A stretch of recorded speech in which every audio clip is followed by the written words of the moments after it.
আমি অনেকবার আমাদের এর মাঝে আমি ১ মাস আমার আমার মানে এই যে মানে তোমরা একই ছাদের নিচে থাকো, কিন্তু সেই ইয়েটা এর মাঝে মাঝে এক ছাদের নিচে থাকাও একসাথে থাকা হয় না, আরেক রুমেও সে থাকে।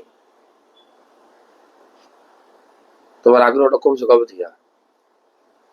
আগ্রহ কমছে স্যার, আমার বিয়ে হয়েছে ৯ বছর না তো, আমার বিয়ে হয়েছে আমার ১৪ বছরের সময় আমার বিয়ে হয়েছে। তো তখন বলতে কি আমার একটা খেলার সময় আছে না, মানে স্বামীর যে একটা চাহিদা বা আকৃষ্ট একটা ভাব আছে না, ওটা আমার কাছে মনে হইতো না। মানে বুঝছে না? স্বামীর যে একটা মানে আমার যে একটা নারীত্বের যে একটা চাহিদা, নারী মানে আমার যে স্বামীর প্রয়োজন মানে ওরকমটা আমি বুঝতাম না।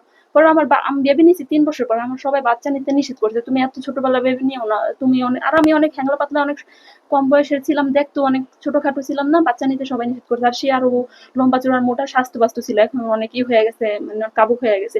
তো তখন তারা বলতো কি যে তুমি করবা না, বাবু এত তাড়াতাড়ি নিও না। ৩-৪ বছর পর আমি বিয়ের বেবি নিছি, মানে আমার বিয়ের ৯ বছর শেষ, আজকে ১০ বছরের প্রথম দিন, আমার বাচ্চা ৫ বছর গিয়ে ৬ বছর রানিং চলতেছে। তো হচ্ছে কি আমি তখন বুঝতাম না যে স্বামী আমার সে কম পারুক বেশি পারুক, কম সময় দেওয়া বেশি সময় দেওয়া, এগুলো আমি বুঝতে